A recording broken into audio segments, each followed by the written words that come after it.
Revenant is not available from the start. I remember before Nightreign released, people had caught wind that there would be some caveat to unlocking her. Oh no, this is going to be some kind of paid DLC character, or even worse, a battle pass. But luckily no, you just have to buy an item using the game's in-game currency, Merc, which has absolutely no financial tie to real money. There's no pay to win here.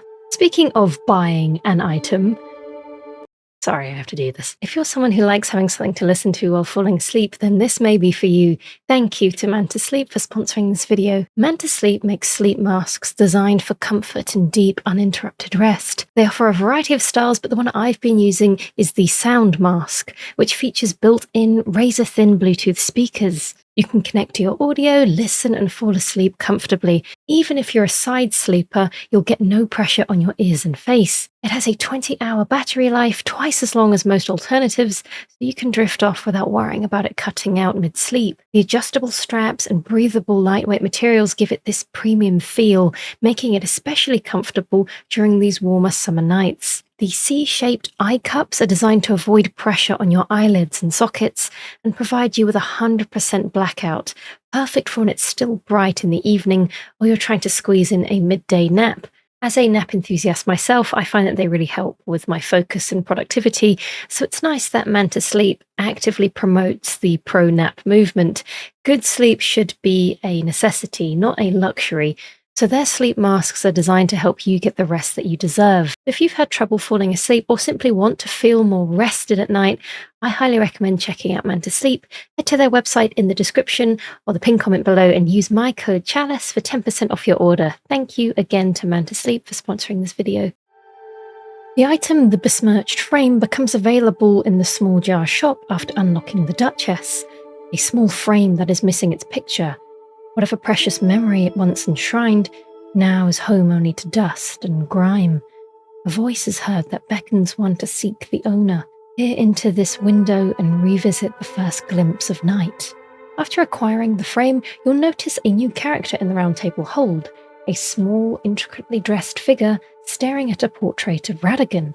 If you reach out and touch the phantom, you'll be transported back to the tutorial area. However, this time, you'll be fighting the Night Idol. She fights alongside 3 summons, though only she needs to be defeated for you to unlock her. Still, that's easier said than done. You can choose which Nightfarer to play as for this encounter. You'll only have your respective class starting weapon, but you can equip any relics to best prepare you. I found that taking out the 2 melee summons first, then dodging the range attack of the largest one worked best for me. But don't underestimate the idol herself. She's small but fierce, able to cast triple rings of light from a distance, and she'll slash at you with her claws if you get too close. Despite being defeated, she's still adamant for her cause for vengeance. And I really enjoy the way Revenant speaks. This place reeks of failure. There's this stubbornness about her. She's blunt. What is it now? Headstrong. I will have my revenge. And a little reckless. And her personality may have a tendency to rub people the wrong way. As remarked by The Guardian, it is apparent that she doesn't like to get close to others. And when speaking to her while playing as another Nightfarer, her tone and choice of words definitely support this. But maybe her wariness is warranted. In her first journal entry, it is clear she's suffering from gaps in her memory, just like any of the other Nightfarers.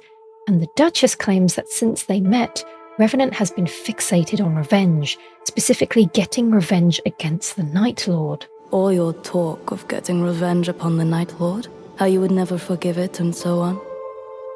After proving your loyalty to the Nightfarer cause and retrieving a Blade of the Night fragment, you receive quite an adorable item as a reward for completing this chapter of the Remembrance. A small makeup brush. A little container of powder, paired with a soft bristled brush, delicately applies Ceruse to skin or other surfaces. Your beauty deserves nothing less. Ceruse is a white lead-based cosmetic famously used in the 16th century to brighten the skin. However, it also came at the cost of hair loss, skin damage, and unsurprisingly, lead poisoning. According to the description, the Iron Menial gifted this to her, explaining her pale complexion. In her journal, she begins to recover pieces of her identity. She remembers her name, Daphne, daughter of the prestigious House of Northerncroft, a family of puppeteers. But tragedy befell this family on a dark, stormy night, and somehow This resulted in Revenant becoming a doll. Now, the doll aspect probably won't come as a surprise. If you look closely at Revenant's character model, you can see she has these joint lines segmenting her limbs, just like what you would find on a fancy reticulated doll. And anyone familiar with the character of Rani will recall that she also inhabits a doll body, animated through some form of magic. But in Rani's case, her original body had to die first for her soul to then reside in this new body. So did something similar happen to Revenant? In her journal, she describes this torment she experiences in her dreams, eternally wandering the empty halls of the estate, trapped inside a hard, lifeless, unbreathing shell of a body. And the dream always ends as something touches her cheek. However, this sensation appears to not just be limited to the dream world. She goes on to write, "Black streaks have appeared upon my cheeks." You see, when Revenant uses her ultimate, her character model changes slightly. As she clutches her head and lets out a cry, if you look closely, one side of her face actually burns away, revealing a dark blue skull underneath, with cracks spreading across the rest of her face, which also explains the next sentence in her journal, "I can see all the ways in which the night eats away at me." This also explains the purpose of the makeup kit, to hide her disfigurement, a night-covering concealer, so to speak. Although this reveal is a little harrowing, there is a small endearing detail that shows that despite Revenant accepting this makeup, she does complain a little that she's not used to applying it herself. Back at the estate, someone would have done it for her. This offers a glimpse into her past, a spoiled and privileged lifestyle. As a side note, her playstyle perfectly reflects that of a noble girl. She can summon 3 different spirits: Sellen, the agile page, Frederick, the burly cook, and Sebastian, the doting butler. So fitting that she herself does not inherently get involved in combat, instead relying on her staff to fight for her. And her starting weapon's attack animation uses these spectral claws that extend forward when she waves her hand, which allows her to avoid getting her hands dirty. Anyway, she tries to remember the name of her beloved doll that she once had. "She was my darling baby, carved by my grandfather. I called her by a name, but I don't know if I'll ever recall it now." Your condition has worsened. There's only so much that can be hidden. We'll have to do something about that. The Duchess notices that Revenant is being consumed more and more by the night, and if she wants that to stop, then she must first stop being afraid of the night itself. Revenant answers defiantly, "I'm not afraid of the night." You might say the words, but deep down, you do not believe them. Go to see the witch. She should be able to help. Whether or not it can be kept in check is entirely dependent upon thee. Recluse offers to help, but only if Revenant chooses to accept it. She can only assist if Revenant wills it herself. If you agree to sit down, you're transported somewhere else. Close thine eyes. Find the thing of which thou art afeared.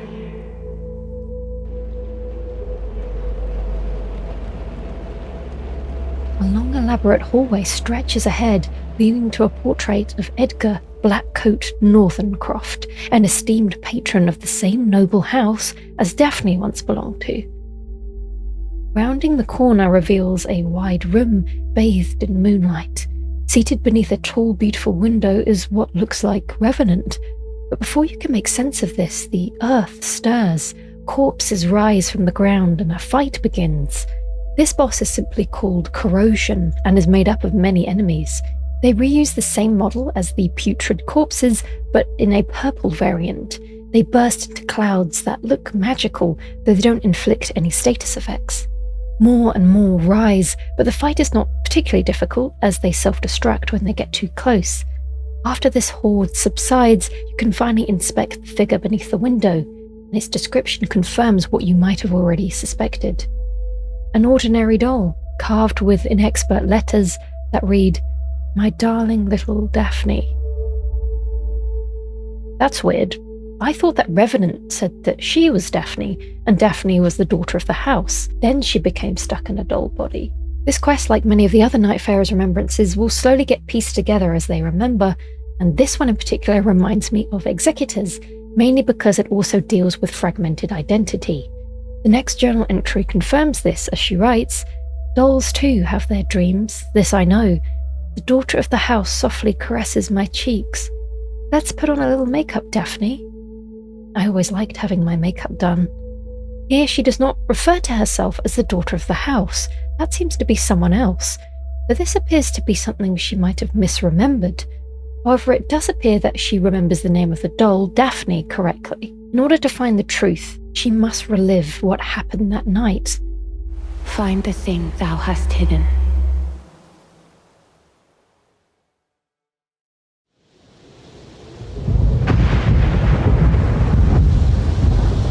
This time when you enter the manor, the storm is already in full effect, howling loudly outside. The portrait of Edgar is now splattered with blood, the stained glass windows too. This time in the main room, you face the boss, Contaminant. If you've played the main Elden Ring game, you'll recognize this creature by another name, Revenant, funnily enough the same title as this Nightreign class.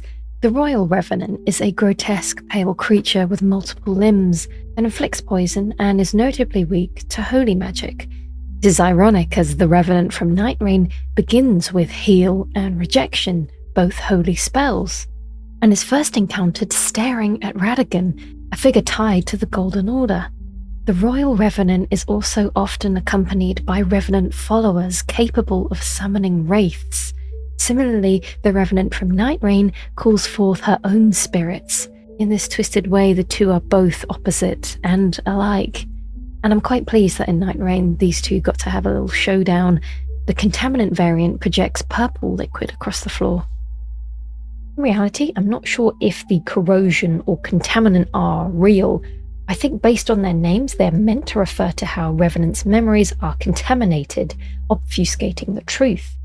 I mean, maybe the estate was overrun by monsters on that night, but as you'll see when you defeat the boss, the floor is soaked with blood to show you the volume of the horror that happened that night. You hear screams as a shadowed figure unrelentingly bludgeons a helpless victim. Lightning flashes, and for a moment you can see the Revenant doll seated with a human girl hidden beside her.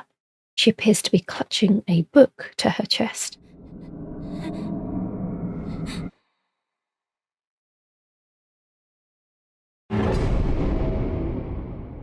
Though it happens off screen, the implication is clear. She meets the same fate as the rest of the family. Some time passes and then the Revenant doll rises. She takes the girl's locket and walks the empty halls, just like her dreams. Taking a closer look at this trinket, it's an old portrait depicting a girl of pure heart and an elderly companion. This appears to be the same man we saw earlier in the portrait, Edgar. On that night, the doll understood. The young girl wished to live, and with that understanding, the doll found her purpose. On the back of the painting, there's a message hurriedly scrawled and fading. "Chloe, seek happiness. You deserve it more than anyone." So this girl in the portrait with the dark hair is Chloe, presumably the same girl we saw in the cutscene. And the older figure in the portrait may have written that message, possibly giving her the locket before meeting the same fate as the rest. That may explain why Chloe was intently clutching that book. Perhaps she hid it inside, unsure if the perpetrator wanted to rob them. Anyway, what's important to take from this is that we now have the true name of the Northern Croft's daughter. Chloe is most likely the daughter of the house, not Daphne. It's possible that Revenant got their names confused. Daphne was Chloe's doll, and Revenant was Daphne. Or was she? First, let's dissect some of the details we saw in this fantastic and brutal cutscene, starting with, who is this man? I've seen a few people suggest that he might be the father, mainly because of what's written beneath the portrait in the hallway, Esteemed Patron of House Northern-Croft. Now, the word patron does derive from the Latin pater, meaning father, but in English we don't typically use patron as our first choice of word to describe someone like a father. It typically refers to a client, supporter, or benefactor, someone who gives backing, often financially. The use of the word esteemed here also supports this, suggests that Edgar is a respected contributor or honoured associate, someone held in high regard by the Northern Croft family. That said, I'm not ruling out the possibility that Edgar was indeed the father. It is possible. I'd be curious to see what word was used originally in the original text before localization, but I don't think the figure in the cutscene is Edgar. It's hard to tell. The portrait is blurry and the figure is shadowed, but to me they don't look alike. If the man in the locket really is Edgar, he's described as elderly. He appears to have facial hair, maybe even a beard. Meanwhile, the attacker in the cutscene looks middle-aged at most and clean-shaven. I don't think we will ever know who this person is. To me, it seems like the events of that night, the horror, the violence, the loss, were all a result of a crazed outsider. Stranger. I'm not sure if that makes it better or worse than if it had been someone from within the family, but either way, it's tragic. Let's go on to theorize what happened exactly between Chloe and Daphne. We now know definitively that the name of the doll is Daphne. Like a doll, she's static, sitting on a chair. When Chloe is attacked, the impact of the struggle seems to knock Daphne from the chair. She lies on the floor in this eerie pose mirroring that of her owner. There's a brief moment where Daphne actually moves. Her fingers twitch ever so slightly, as if she's reaching out and trying to stop what's happening. But she can't. She has to sit and watch as Chloe dies in front of her, unable to do anything more than flex her hand. The blood of her beloved owner splatters across her porcelain face. And after an unknown length of time, Daphne rises, becomes the Revenant. And if you remember the words on the old portrait, it said, "On that night, the doll understood, the young girl wished to live, and with that understanding, the doll found her purpose." So in Chloe's final moments, something magical happened. It's important to remember that the Northern Crofts were a family of puppeteers. That detail matters. It might explain how Daphne the doll was able to move. If Chloe had been learning puppetry, she may have tried to control Daphne in desperation, but being inexperienced, she could barely make her move to her aid. Maybe it's something else.